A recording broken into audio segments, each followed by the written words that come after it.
Hi, and welcome everybody to our continuing Virtual Connect series. Today, we're really happy to bring you one on civic activism and the greater good. This session features AIA Colorado architects very active in their community.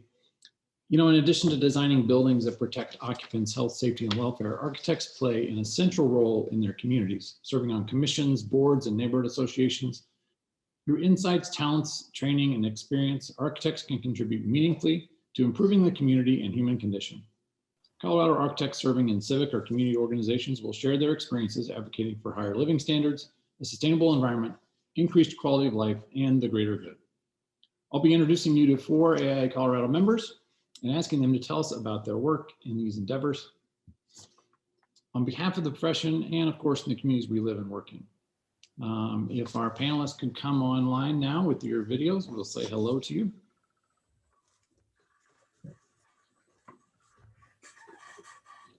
Hi, everybody. I'm going to introduce each of you. So right off the top, we've got Chris Green. Hi, Chris. Henry Reitwiesner. Hello, Henry. Hello. Lauren Folkerts. Hi, Lauren. Hey. And Christy Riggs. Hello, Christy. Hello. All right, so we're going to take each in turn with them sharing a little bit about how they got involved and what it's meant to them and how it impacts the broader community they work in.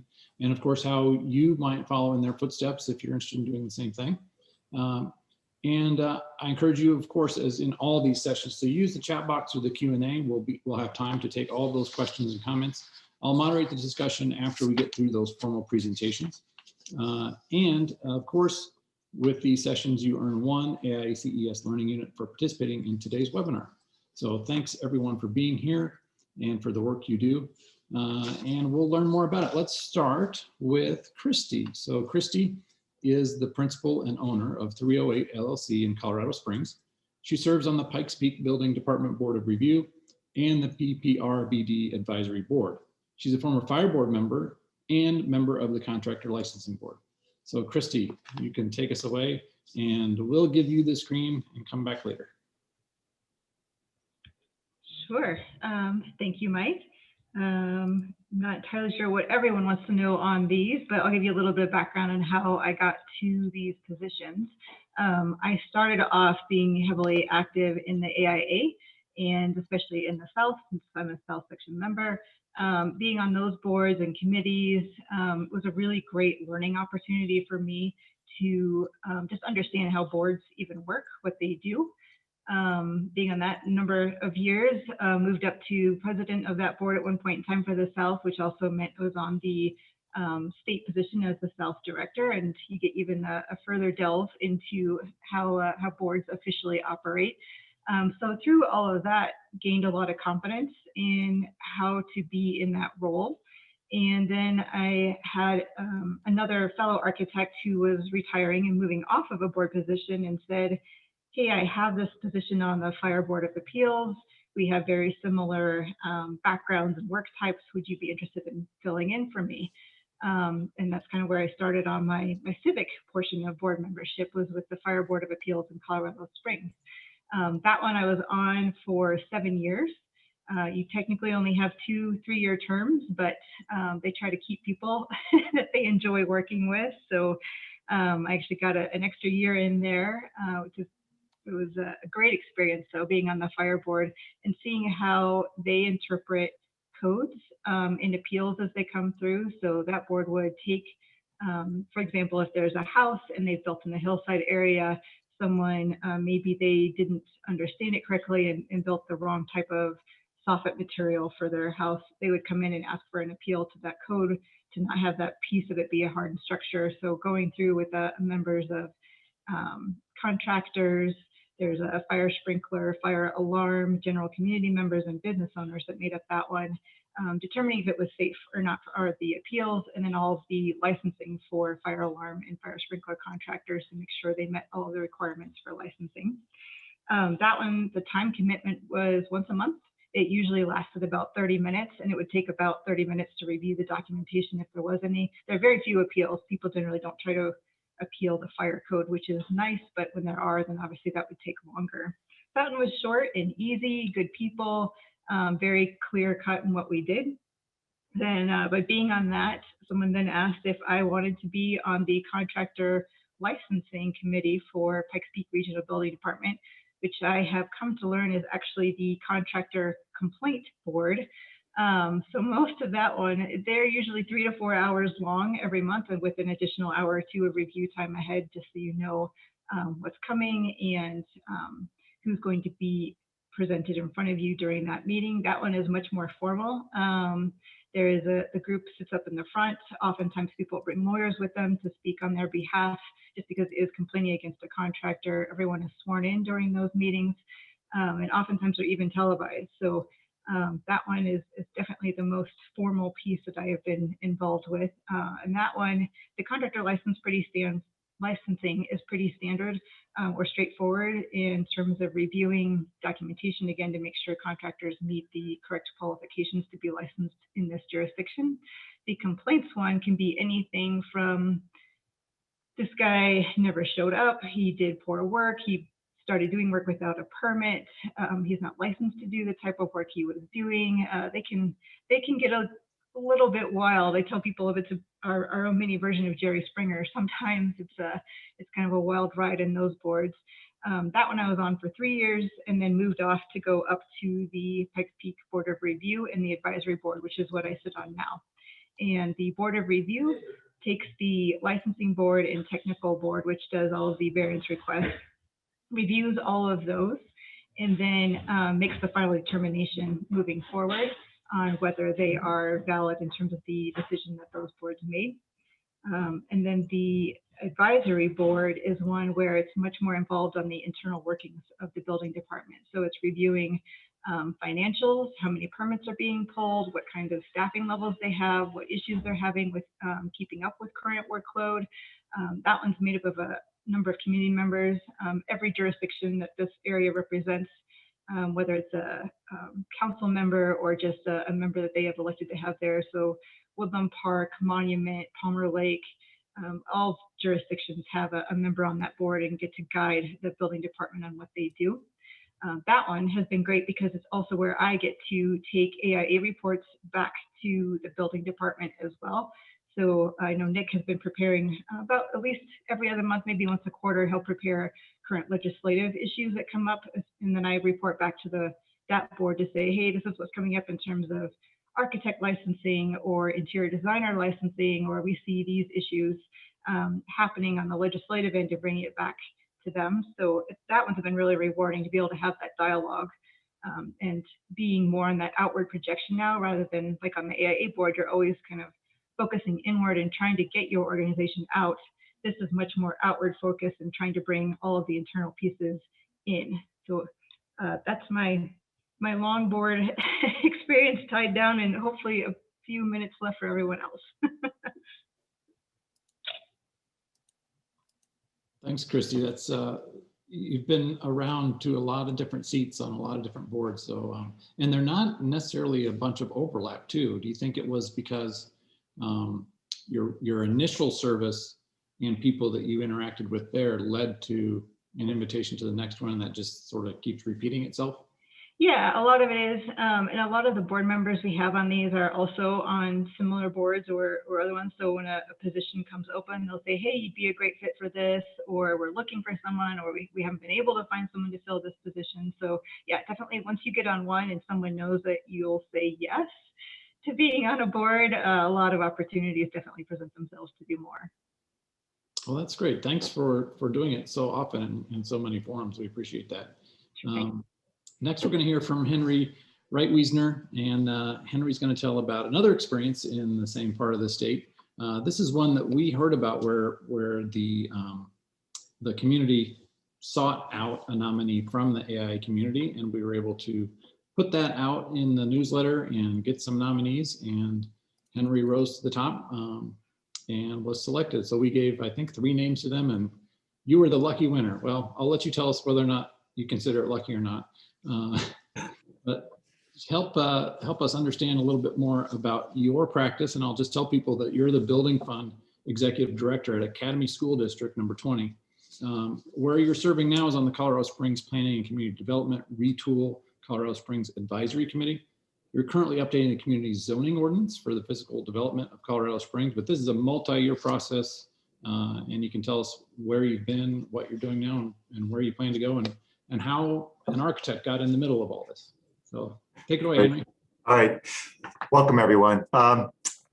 Brief history, I worked for an architectural firm here in Colorado Springs 20 some years ago who worked with school districts, and that school district hired me, and I've been working in education ever since for 20 some years. It was a smaller school district, and during that time I got to be heavily involved in the dialogue with the development community. Residential developers work closely with school districts, or try to. Well, let me back up and restate this. These are Henry's opinions and not my employer's opinions, because there's some political pieces that could be misinterpreted. So this is Henry's view of things. So working for a school district, developers are pretty influential and all the rest. So my main point here is, having worked for school districts, we require land for schools, and I was on a committee for the region that helped establish a fee for land that also helped with school site selection criteria. It's a long process, but let me jump into this real quick. Having worked for another school district, a community college, and now the current school district, I've been involved in the architectural residential community for a while. Obviously, the master plan discussion is important. So we're talking about schools being in the right placement, near transportation or away from transportation, or the right acreage and all those components. The previous committee that I was involved in helped with the fee in lieu of land, so the smaller pieces. The committee that I'm currently on is a rewrite of the zoning ordinance. There's about three or four different tangents I'm going to walk on real quick. First of all, there are 164 school districts in the state of Colorado.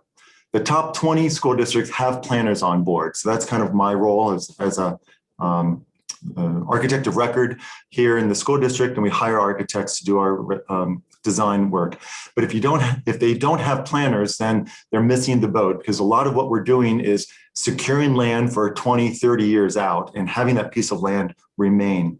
Of the 164 school districts, like I said, the top 20 have planners, but most of them are real small rural school districts, one-room schoolhouses and all the rest. So a majority of these are the medium-sized school districts that don't have the planning process. So put out the word to architects as you work with school districts, realize their resources are spread really thin, but nobody really has any problems with architects, problems with school districts, but the school districts need that level of help. My passion got involved helping the less fortunate school districts, the medium ones. The developers tend to be a lot more organized and come in and tell the school districts, here's a piece of land, take it. And in many cases, the smaller school districts don't know any better, and they end up accepting a piece of land near a creek or a flight pattern near an airport and all the rest, or has hazards. So all of that component of the criteria was real important.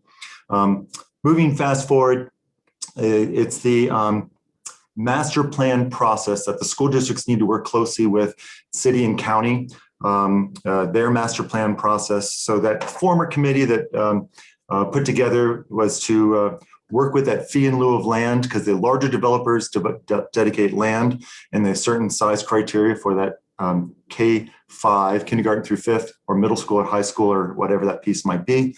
But the smaller ones are those infill projects. Fast forward to 2019, the city of Colorado Springs moved into their comprehensive plan. So they decided to redo their master plan process of the way they feel as if the whole region should be, most of El Paso County here. And the latest chapter that was referred to is the zoning ordinance. So like I said, I threw my hat in the ring to help with the zoning ordinance piece. There's a stakeholder group of 15, 20 of us that each have a representation, an engineer, an architect, contractor, developer, homeowners association, all the rest that give input.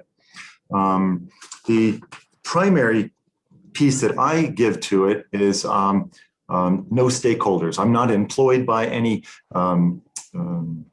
billable hours per se. It's in one government talking to another government.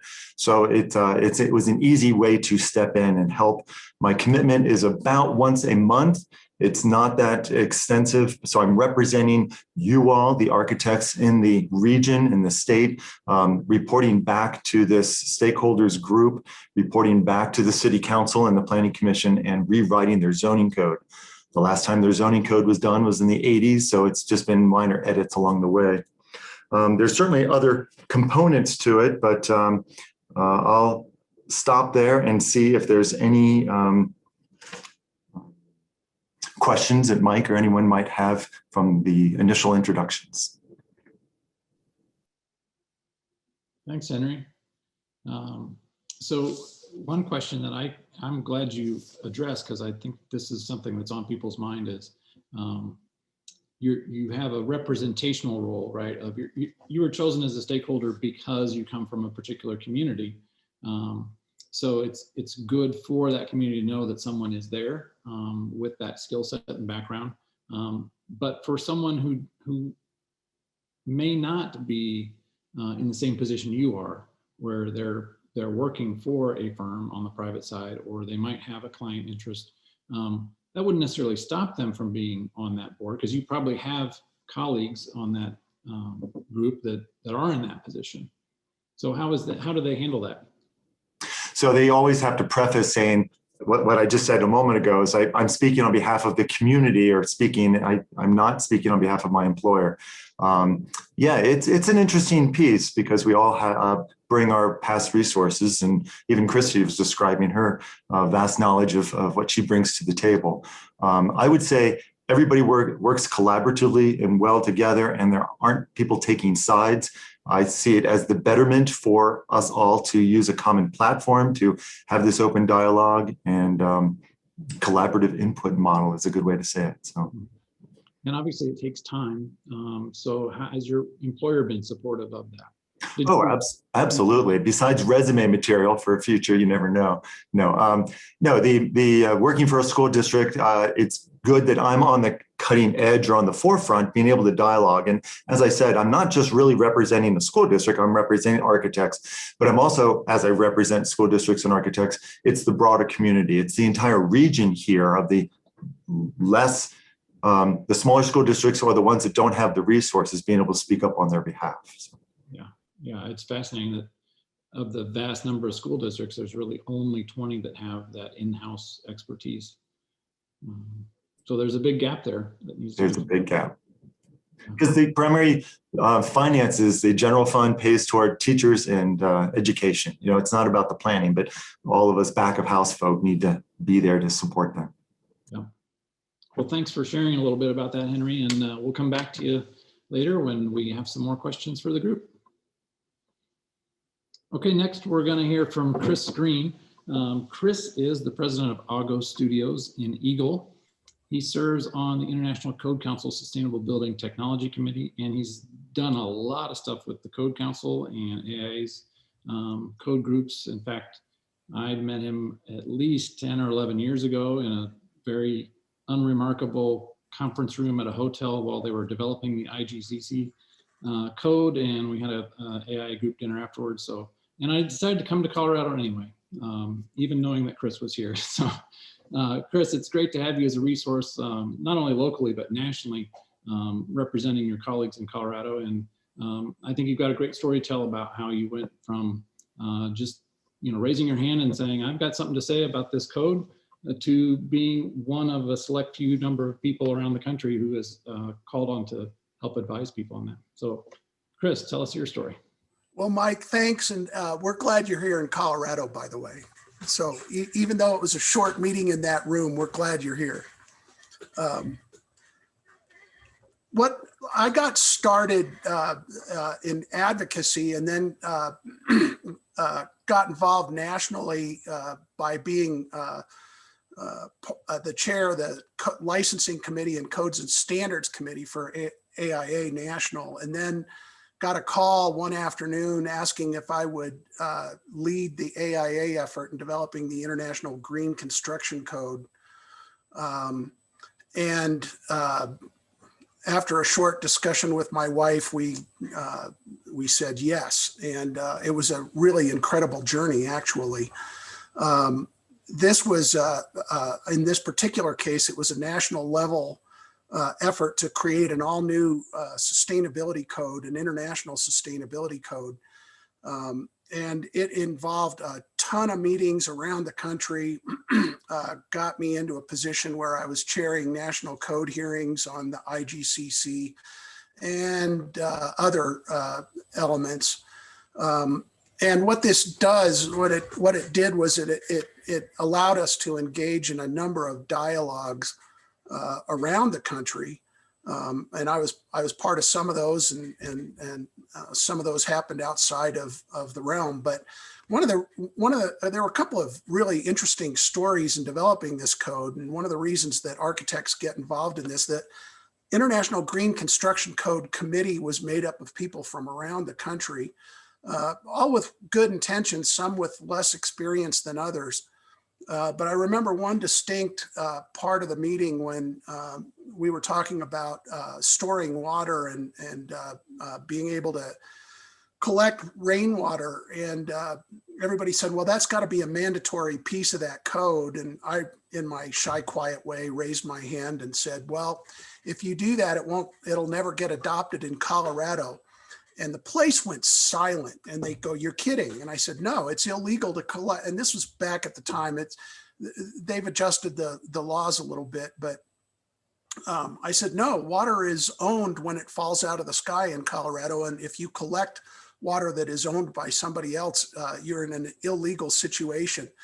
And pretty much everybody, with a couple of exceptions around the table, said, you're kidding. And then they all looked at Stephen Knipe out of Aspen, who's the building official there, and he goes, yeah, Chris is right. And it was an interesting dialogue. But that said, I've served on that committee, and that has informed some of the discussions I've had locally with building officials and elected officials on some of the sustainability issues that come up and what's real and what's not. Additionally, it's helped understand the energy and sustainability components that I used. I was once I was there, I also served as on the Planning and Zoning Commission in Avon, and was a chair of that commission for a while. And the input that had, the influence that had helped inform some of the comprehensive plan adjustments and the zoning adjustments that were being made at the time in the town of Avon's guiding documents. So it's always interesting when you get involved with these things, and then people start saying, well, do you know about that? And then you start asking questions going, well, yeah, what's this nuance? What's that nuance? And all of a sudden people look at you and go, oh, okay, well, let's talk some more about that. How can we use what you know to influence positively the outcome of what we're trying to do here? And that's really an important role that the architect can play in this civic engagement aspect of this. And so when we get involved in these things and national level stuff, Christy was talking about progressing through different committees, and people begin to understand that you have some knowledge that can really be brought to bear on a situation that is of value. Believe it or not, people really respect architects when it comes to this sort of thing, and want to have your opinion involved in policy planning and getting these regulations in place. But I think what informed what I got an eye-opening to was how codes are written and how we can, as architects, influence the writing of those codes and bring a common sense approach to them. I've recently had land use actions in front of me where I've challenged the building official, and actually won a couple of times because the knowledge that you gain through these different boards and these different experiences are able to be brought bear on a situation, and you're able then to say, okay, well, here's what you're saying, but here's the implication. Here are the ramifications. Here's why. Here's what'll happen if what you're proposing does that. And if you tweak that proposal a little bit, here is how it can really be effective. And that voice in the development of community processes and policies is really, really valuable. So the local groups, getting involved with the local groups, the zoning ordinances, the contractor complaint hotlines, all of these things are so valuable because we bring a knowledge base to those dialogues that is incredibly important. Sometimes it's listened to, sometimes it's not, but most of the time when that comes in, it generally triggers thinking that somebody wasn't necessarily in a direction that somebody wasn't necessarily going, but will make these things better. So when I got involved in the national level stuff, it was, we got involved in all kinds of really deep dialogues, policy issues. Herding cats is probably the light term for what we had to do in shepherding this code through and watching it. But being at the table versus being the dinner is really, really what I think where the architect should be. And when we are at the table, there are many times when we make things a lot better than they would otherwise be. And having that kind of background as architects is so important. So with that, I'll kind of toss it back to Mike. Be glad to answer any questions and glad everybody's listening. Yeah, thanks, Chris. Appreciate that. And you're absolutely right about the notion of either being at the table or on the menu.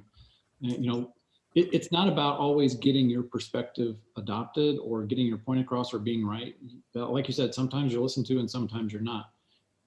We can guarantee that architects won't be listened to if they're not there in the first place. So that's a victory in itself. It's just being there as part of that conversation. And I know, you know, the goal is for architects, you know, we need architects on both sides of the microphone, not just coming to a body, a civic body, on behalf of a client or a project or a point of view and saying, I would like you to consider this, but actually being a person who's hearing that. And how much better is that for the architect who's standing up and for what they believe in, to see a colleague there in the room to listen to them and take that into account. I want to underscore something you said. You know, architects really are seen as a neutral third-party subject matter expert.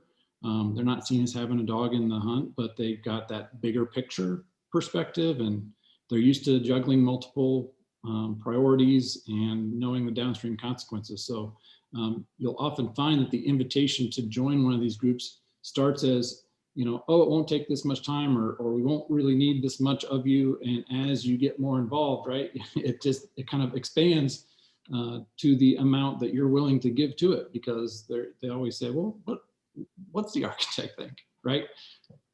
Well, and you're absolutely right. And one of the things that we as architects are known for is, as you said, processing multiple things. And in what we do in any one given day, we're dealing with codes, we're dealing with technical issues, we're dealing with policies, we're dealing with elected officials, and all of these things combine into a critical nexus of getting to solutions. And architects are really good at taking a whole bunch of information and synthesizing it into a solution. And that is a rare and unique aspect to our profession that a lot of boards really need to have, because they are dealing with all of those issues. And some people on these boards are like laser focused in on a specific deal and forget that this thing out here might have some influence on here in a positive way. And let's not forget about that. It's a valuable insight, and it's a valuable skill set. Well, let's, thanks for sharing that, Chris. And of course, I want to thank you especially for not just leaving us behind here in Colorado. You always participate in our advocacy work and in our PAC. So the experience you get nationally is benefiting us in Colorado as well. So appreciate your service there. Privileged to serve. Thanks, Chris. Next, we have Lauren Folkerts.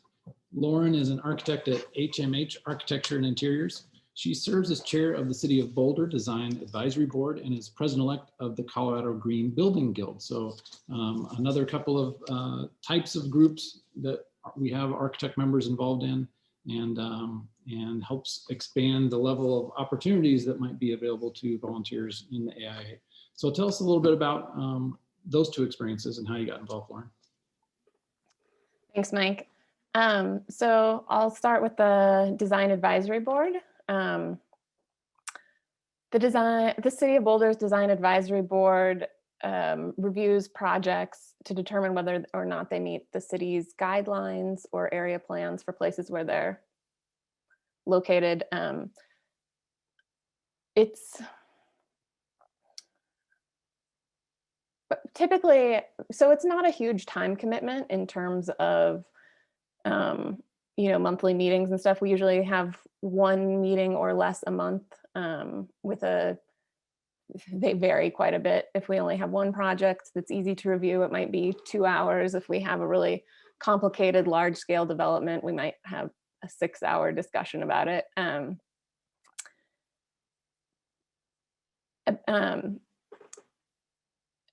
it's very,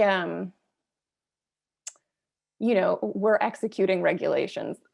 As an architect, we do get to look at I think one of the things that we bring to the table, it being a citizen board, is kind of looking at when different regulations were implemented and sort of the reasoning behind them, because a lot of what we're trying to do is parse out a code that's pretty difficult to interpret, and providing our own sort of lens to view that through to determine whether or not applicants are meeting those requirements.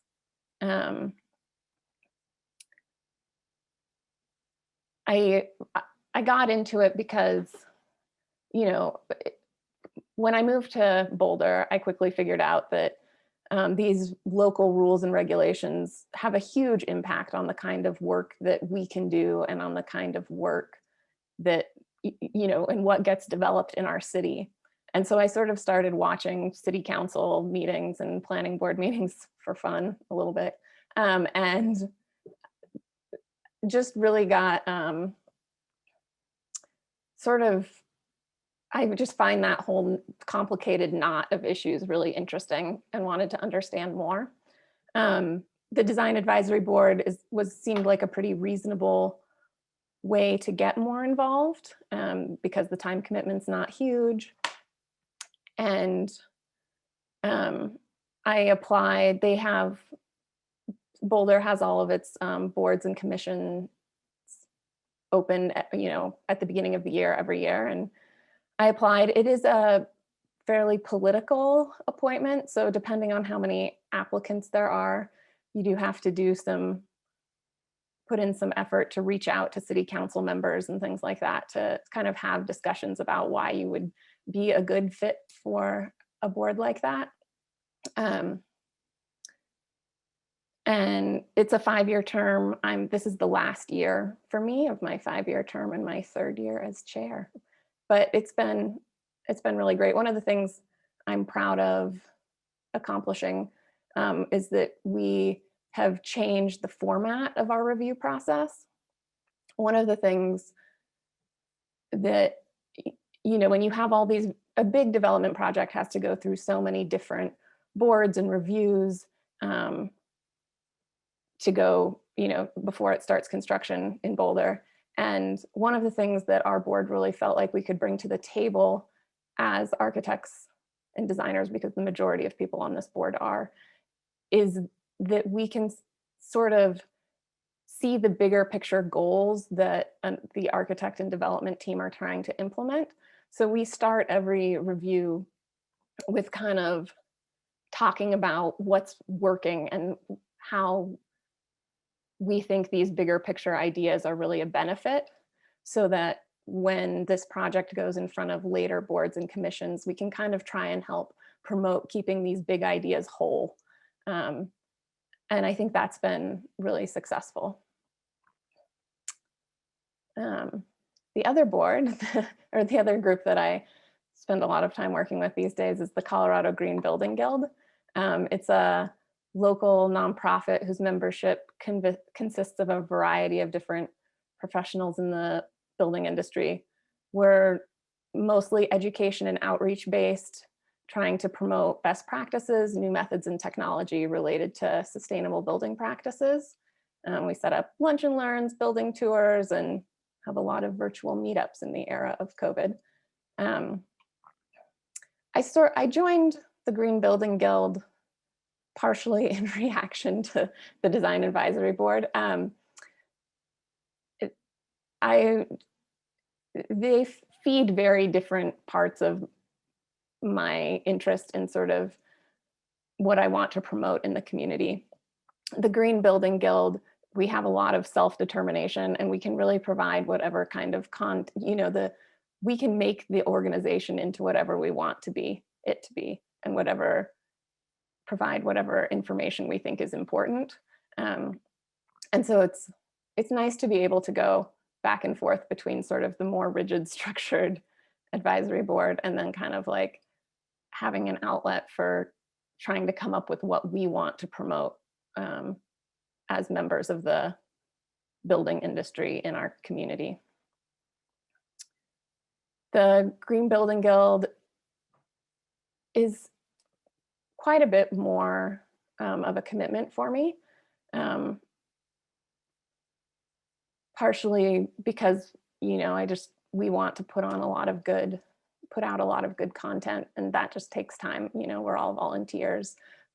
We don't have city staff helping write summaries and things like that for us. So it's as much as you can give in some ways, or as much as you're interested in giving to it. For the Green Building Guild, I had been attending a number of events over years, and there was a board position that opened up, and I offered to fill it temporarily. I was appointed to a 3-year term, and when my term expired, I was asked to stay on to be the president-elect. So that's how I ended up where I am now with that. We're always looking to grow. So we've recently decided to start an advocacy committee. So if anyone is looking to join a board or committee, we would love to have you help us provide more content and help influence the community in sustainable building practices. But I think with any of these things, like, several people have mentioned, you have to be careful, because once you start participating, people know that you're willing to commit to these organizations and to help out, and you get asked to join a lot more of them.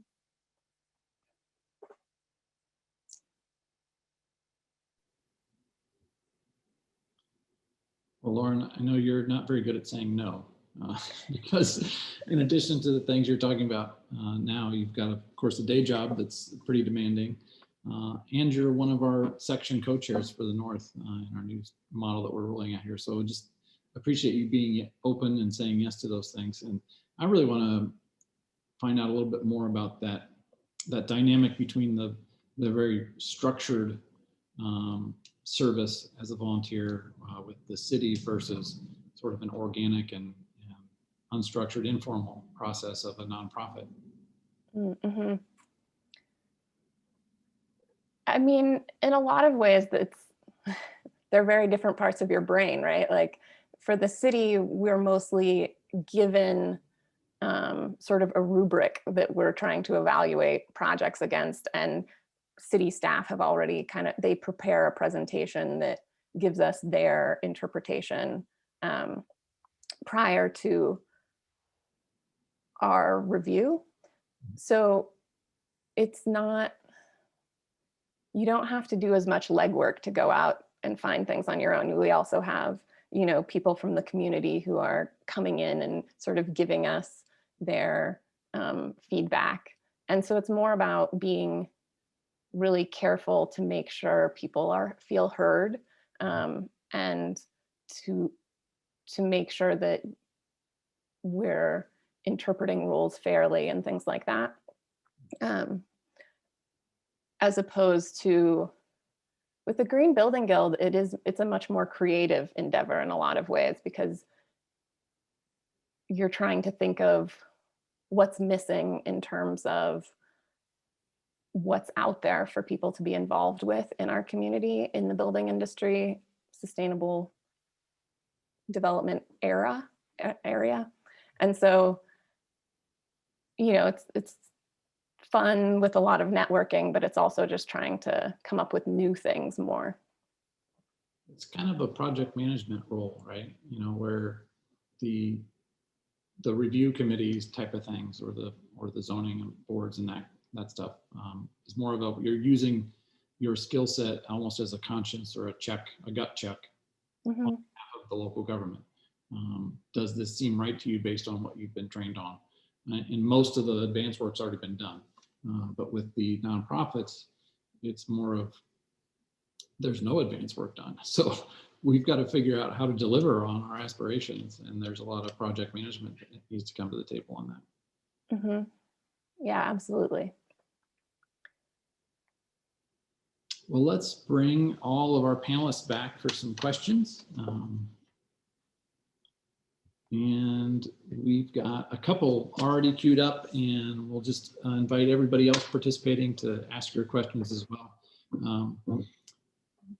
And we're going to use Henry's rule here. You know, your opinions are not necessarily those of your employer or the organization, because we've got a great one to start off with. It's a hot question from Rosie.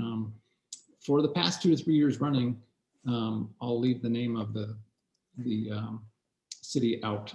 A city council has voted 3 times against appointing female architects who have applied to the planning board despite their qualifications, publicly stating reasons that they are, quote, not critical thinkers, unquote, or that architectural experience is not needed on the planning board.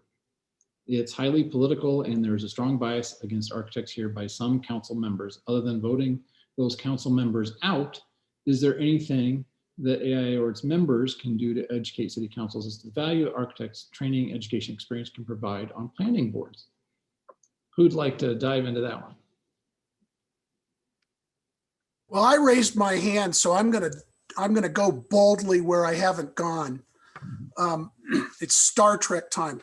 I find that statement that architects are not critical thinkers to be complete hooey. As a matter of fact, I think there are a number of politicians who are severely lacking in critical thinking skills. Personal opinion, not my employer's opinion. But so, is there anything AIA can do? This is advocacy 101.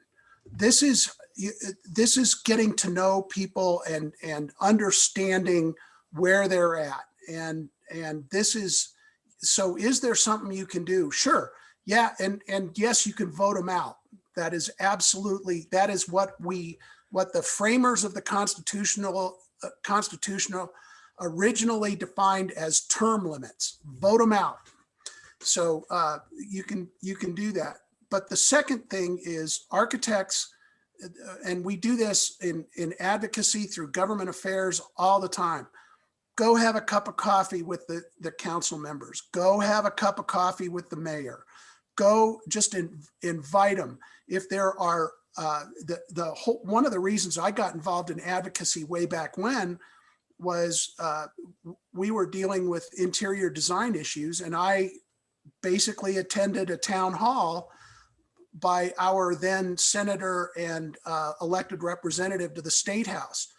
The following Monday, I got invited by the senator to testify before a Senate committee on interior design issues that following Thursday. Freaked me out, but got invited and nevertheless did it. So yes, AIA, and this is something where if there are concerns about how to get involved in advocacy, I'm here to tell you that AIA Colorado has a government affairs committee that is robust and deep and can provide the tools to help understand that. But it really is as simple as inviting one of these guys out to have a cup of coffee and get to know them. And they may be an enemy, but I will quote from my friend Don Brown down in Alabama when we were dealing with International Green Construction Code. I'd rather have our enemies inside the tent pissing out than them outside the tent pissing in. Sorry for the terminology, but it's a Lyndon Baines Johnson quote, so I didn't come up with it. Get to know them. Show them what you can do, and it's really that simple. But it may take a concerted effort by the architects in the community to say, okay, and it's as simple as what we do in government affairs. Is anybody in this councilman's district? Do we know an architect in that district? How can we get an introduction? Bug them for a cup of coffee. I'm a constituent. I would like to have a discussion with you. That's how you do it. And then you start kind of getting the opportunity. Once you get to know them, say, I know this issue is in front of you at the town council. I have a little experience in that. Can I share an opinion with you? And that begins to break down that wall. It is political and it's really hard, and it can be nerve-wracking. And if you've never done it before, you just get nervous, and that's the way it is. But ultimately, these people put their shirts on just like everybody else, and they're just like us. They just happen to be an elected official, and that's how we do it. But I think this is basic advocacy, and there are ways to do it, and government affairs can help. Anybody want to add to that from our panelists? Sure, I could add a little bit. I think, especially knowing what city this question is about, it's especially in small town local politics, you can really know so much. It's important to know the council members and what issues are important to them, and both on what they're trying to look to do and what they're trying to look to avoid. And you can send them emails about, I saw this project and here's an idea. Or, I think just kind of like Chris was saying, finding creative ways to start those conversations, so that, because at least here, there is a certain amount of fear that all architects are owned by developers and that we just want to do like the biggest, scariest buildings possible. And, and making sure that they know you as a person so that they're not scared of those kinds of things. Because I think, oddly enough, we do have an issue with what people think architects are interested in doing here in this community. That's great advice from both of you. And, I'm reminded that, politics is both transactional and relational. So you don't really know what else was going into that equation, not apologizing for some of the dumb comments that were said as to why they didn't appoint those architect candidates, but maybe they needed to have a contractor or a developer or a banker, or, there's transactional reasons why people get appointed to these things. And then, of course, to underscore what was said before, it is relational. There's an old saying in Chicago politics that we don't want nobody sent. These are limited opportunities to serve, and they are going to go with the people that they know. And I think architects are super busy people. It doesn't occur to them to engage with people who are in positions to appoint until there's a project involved. And most of these politicians only hear from people when they're being taken to task. So it's a breath of fresh air when someone that can vote them in or out, talk to them and say, hey, I just want to get to know you a little bit better, and maybe tell you what's going on in our neighborhood with a project I'm working on. That is always well received and helps lay the groundwork for the time that an opportunity comes up in the future. And finally, don't take it personal. If you wanted a position and didn't get it, it's probably not because they didn't like you. It's because there was some other equation involved, whether transactional or relational or who knows what. But try again next time. You know, Mike, you bring something up that's really important. And there are times, the real question is, what is the advocacy for? Is it because you want to serve on a board, or do you want to contribute to the dialogue?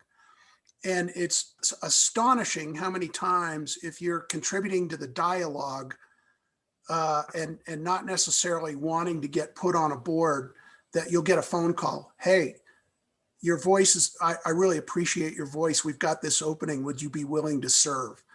That's kind of the back door into the serving process. But it also, what it does is it takes away this issue of what does he want? Or what does she want? If all you're trying to do is be an advocate and contribute to the dialogue, you don't necessarily want anything other than just to be a citizen. Be surprised how many times people will go, well, that person actually knows some stuff and they might be pretty good on that board. Let's call them up. Good point. Okay, another question from the audience. Jennifer asks, what were some of the unanticipated benefits or risks that stemmed from your advocacy work? I'll jump on that one. Being on the multitude of boards I've gotten to be in, getting to know the officials that you are working with on a daily basis. You know, I have the building officials' personal cell phone number, all of the deputy building officials, all of the plan reviewers, the fire marshal. You know, we text each other back and forth and meet for lunch once a week now, even though I'm off of the board. Those personal relationships are huge benefits. I can call them anytime and say, hey, we have this issue on this project, or, you know, this is becoming a code issue. We've recently had a existing building code interpretation that was being done locally that was incorrect. And so we're able to work with them to make sure that they started interpreting things correctly for all future projects, not just ours, but all of them. So just having that dialogue has been hugely beneficial and have those connections. But with that also does have some drawbacks too. Being especially on the contractor licensing, I call it the complaint board, that is dealing with people's livelihoods. If you come up and a contractor, you know, doesn't perform and is apparently doing things that are against code and against what they should be doing business-wise, that board has the ability to take away their license, which means that's their livelihood. They can no longer perform. Clearly, that makes some people very upset. And there were a number of times where we've had to be escorted out of the building due to people making threats during those meetings. So that one, it goes both ways. It can be great, and we're giving people, you know, chances in livelihood advancements, but it can also go the other way. And so that is a little bit of a risk there. Just they know who you are, you're on the board. It is public record, so they have your name and information that way. But for the most part, I would say it's much more of a benefit. Even those guys, you're still doing, you know, it's life safety at its, you know, biggest piece right there. You're getting someone who is doing work that can potentially hurt other people from not doing work anymore. So to me, I think that benefit far outweighs the potential screaming matches you may see in the parking lot later.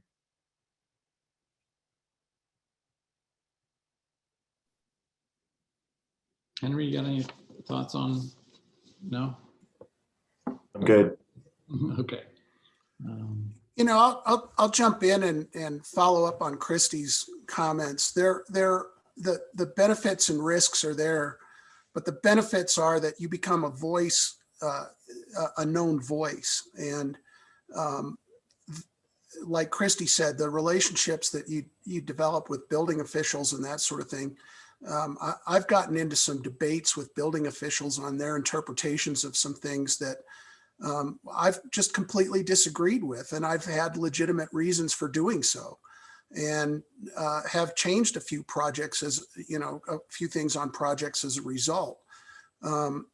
When people understand the depth of your knowledge, you do become a resource to the community.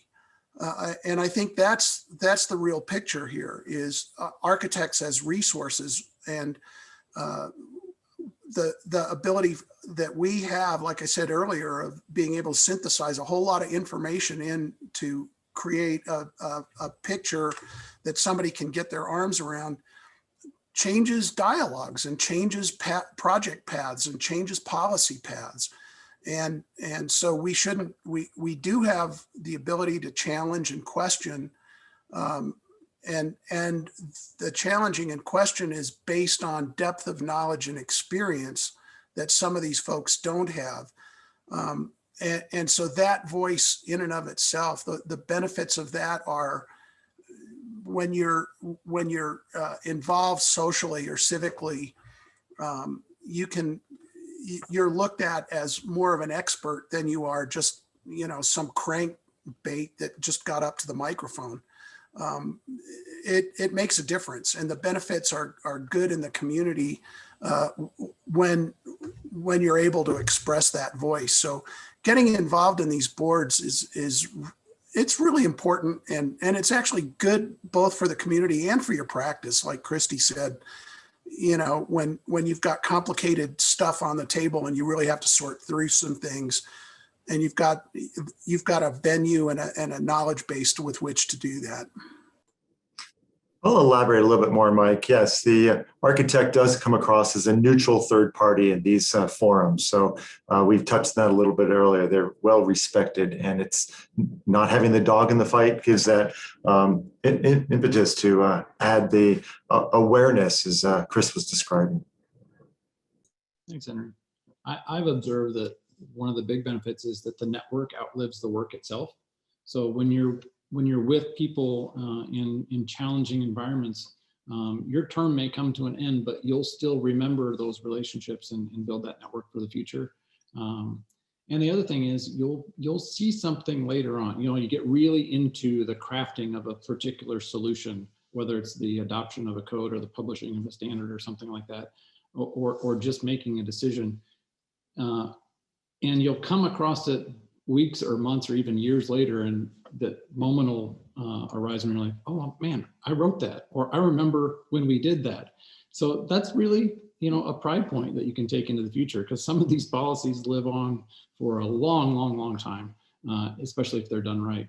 In terms of the downside risks, I don't think there's too many of them, provided you stay within your knowledge base. It's the same question you would ask yourself in a practice environment. Am I within my standard of care and reasonable competence to do this work? It's the same thing when you're expressing an opinion or weighing in on policy. And for the most part, those boards that appoint you, whether they're a corporation like a nonprofit or a local government, they are the first line of defense, not you personally in your own insurance. So as long as you're acting within your authority and within your professional competence in what you do, both as an architect in private practice and as an appointee and volunteer, you should be okay. I do have one risk that I might touch on that I feel like we haven't really hit yet, which is partially because I don't have my own firm. And a lot of the work that I'm reviewing with the Design Advisory Board is work of other architecture firms in town, that there is a certain amount of,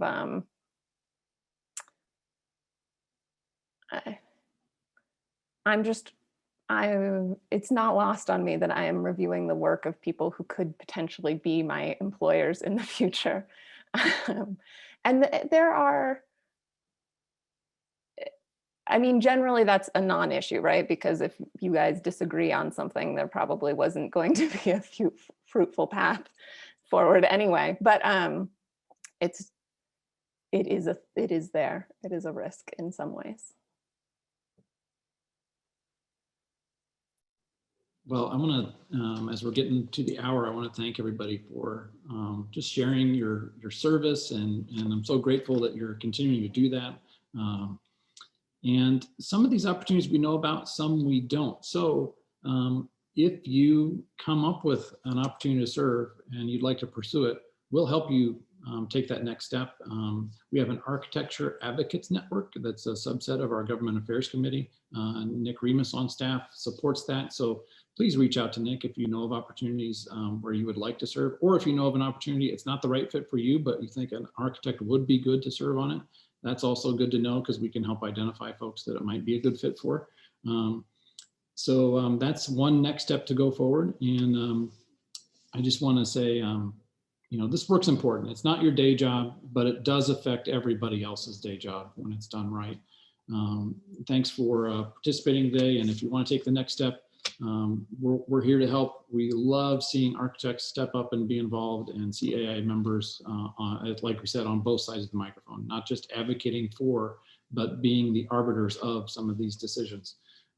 Coming up, we've got next week a feature on passive house design for Earth Day. You can join us on that next Wednesday. And then the following week, we have an HSW, both of these are HSW presentations on the evolution of custom glazing.